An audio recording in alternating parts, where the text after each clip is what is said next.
The TV title was on the line. I swear, folks, I'm not making this up.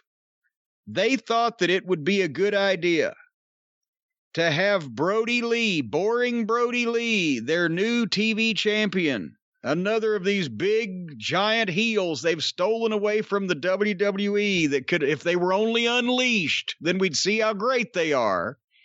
And this guy has stunk the joint out. He has the stench of grisly death on him every time he comes out on television, and he's going to take on Pockets. They started out doing comedy with one of the jobbers because he's got all the Dork Order jobbers with him, the jobbers and Pockets t-shirt. And then Pockets starts the hands in the pockets and does the shin kicks. And Brodie Lee fucking hits him with one punch and knocks him goofy. But people say, well, see, Brodie Lee didn't sell any of the kicks. And then he hit Pockets and Pockets went down. Yes. Idiots, why would that ever happen? Why would you be standing in front of Brodie Lee in a supposed fight or match or contest or anything? And if Brodie Lee was any danger at all, if this was in any way really happening, why would you start, whether you don't care or not, and you're just a disgruntled millennial? Why would you start with slow motion shin kicks that don't land? And not expect to get knocked, your dick knocked stiff. It would never happen. That's why the whole gimmick is garbage. It's not a gimmick that was well thought out that appeals to people in some fashion that applies to professional wrestling. It's goofiness that would never actually take place in real life. It's just a guy acting like an ass. And it's stupid. So Brodie Lee, by extension, is a complete fucking phony, stupid idiot for being involved in this. That is what the mindset would be of anybody except the AEW fans watching this foolishness. That's why they will not get more viewers, because they can't accept that a lot of people ain't going to fucking buy this horse shit. Pockets did a dive and the jobbers caught him. You see this part. Pockets does one of his dives, but all the jobbers catch him on the floor, and then Brodie Lee is in the ring, hits the ropes and does a dive and wipes out Pockets and his own guys.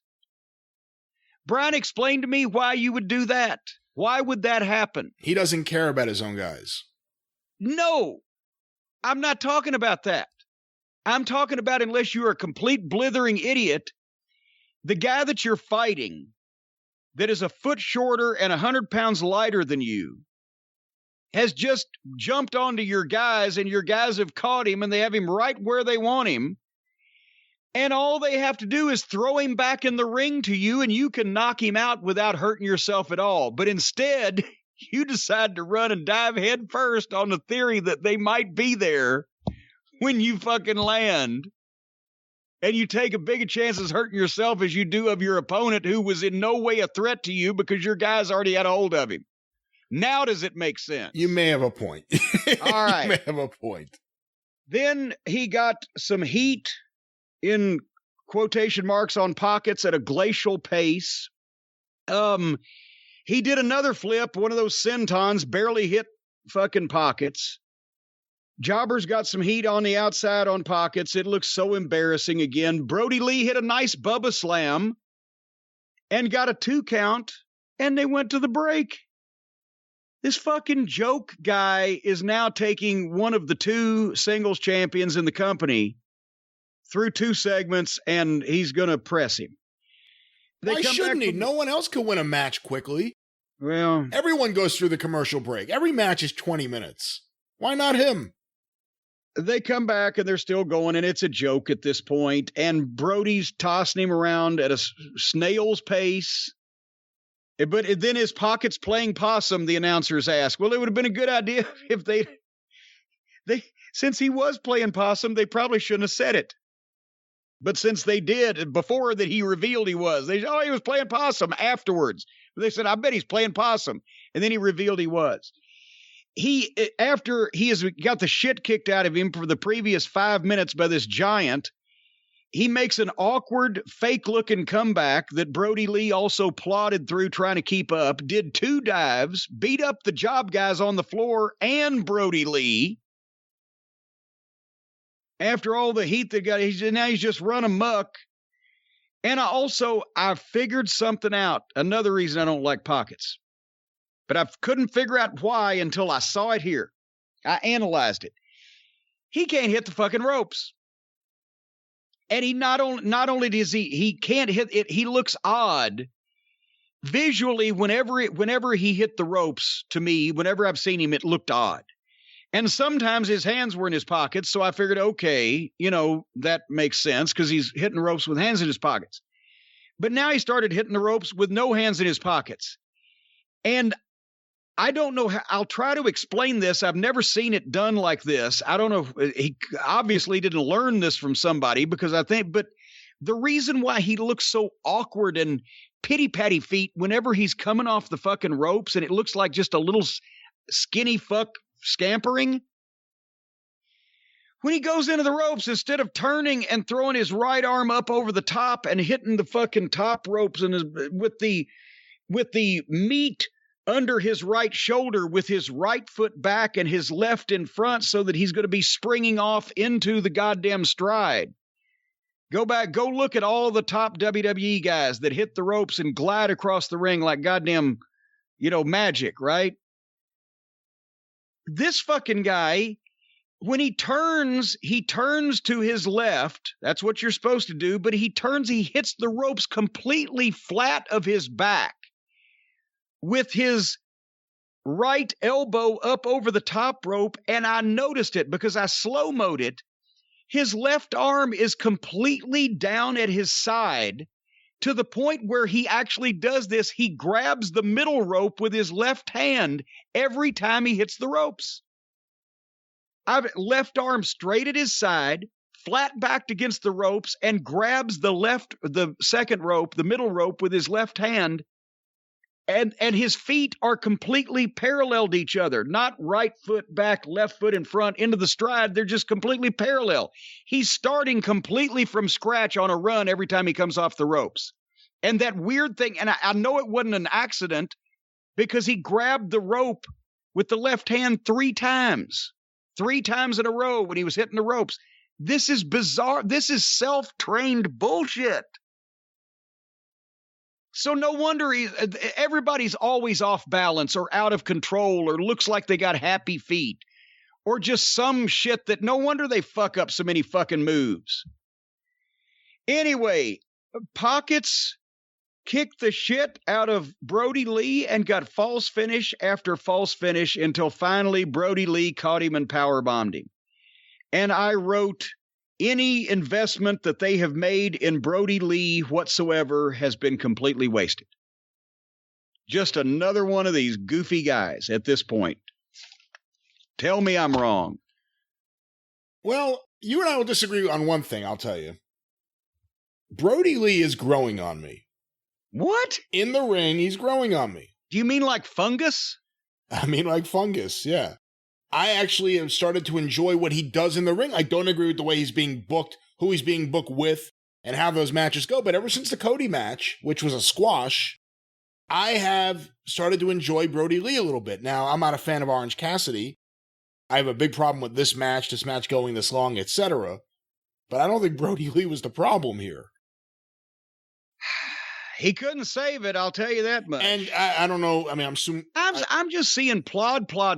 I'm seeing screaming promos where the eyes tell me that he's trying to fucking talk himself into meaning what he's saying. You see, I think the promos have been all right. I don't like the Dark Order. I mean, Anna Jay's great, but I don't like him. Maybe she'll have a wardrobe malfunction, cowboy. Don't do that. They'll cancel you.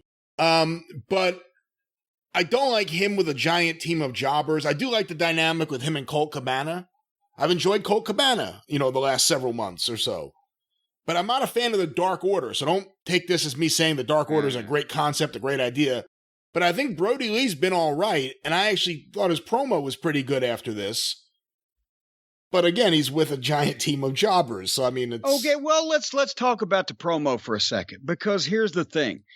After the match, lights go out to come back on. Here's Cody in a suit with jet black hair. And I like it better, to be honest. The blonde's a little but he hits the ring and he beats up 2 of the job guys from the Dork Order. And he keeps one of them and figure fours him and does all kinds of shit. But where did all the other heels just disappeared? I mean, not even, did you even see them running off, or was it just in passing or whatever? It was a great entrance that Cody made and a great start to a big comeback, but a lousy end where the heels just went poof, disappear, and you got one fucking job guy there and no referees trying to stop it. I don't know what the fuck. I didn't like the idea that after all this, after a squash and a beatdown of him and his family and friends, that his comeback is, okay, let me get my big introduction and calmly walk through the tunnel with this video and lights and smoke and lasers and whatever else, the music. That I didn't like. Why wouldn't and then beat up the least important member of the group that hurt me to begin with, and while the other people and should Brodie Lee have run off since he had 7 guys with him? Why? I mean, I would have had Cody come through the crowd and jump the rail and go after them. Make a huge ass comeback on and bump all the job guys out of the goddamn ring and get face to face and maybe start a 1-2 with Brodie Lee and fill the ring up with referees and agents and let Brodie Lee take a bump over the top to the floor and land on his fucking feet and all of his guys hold him back. But I don't know where the fuck this all went. And then the interview, the reason I didn't like the interview, and also besides the fact that I just don't see him meaning it and feel him meaning it, but also he got the dog collar and kind of sort of, but didn't challenge for a match. And what does he have to do with a dog collar to begin with? He doesn't have a dog and he hasn't had a collar. That did come out of nowhere. It comes out. He just says, here, give me that. He takes a dog collar from somebody off camera and apparently books or challenges for a dog collar match for next week, but it wasn't clear from whatever the fuck he said. That's why I didn't like the interview, because he didn't say anything. Was it for next week? Well, who knows? Was sometime, and he whatever he mentioned some point. Was it the next pay-per-view or the next week or the next, or I don't know, at some time. Hey, I want to mention, because I've talked about for a few weeks how Alex Marvez shouldn't be doing it. It should be Dasha. Dasha was on this week's show. I don't know if that's because of the outbreak or for another reason. What did you think of the job Dasha did this week? Well, she, for what little she got to do, I think a couple times they ran her off pretty much, right? But yes, she's fine, and she's not only more cosmetically pleasing than Officer Brady, but she actually is an interviewer, is better as well, because she's a little more natural on television. But that, yes, more TV friendly people. Good God. This show is still going.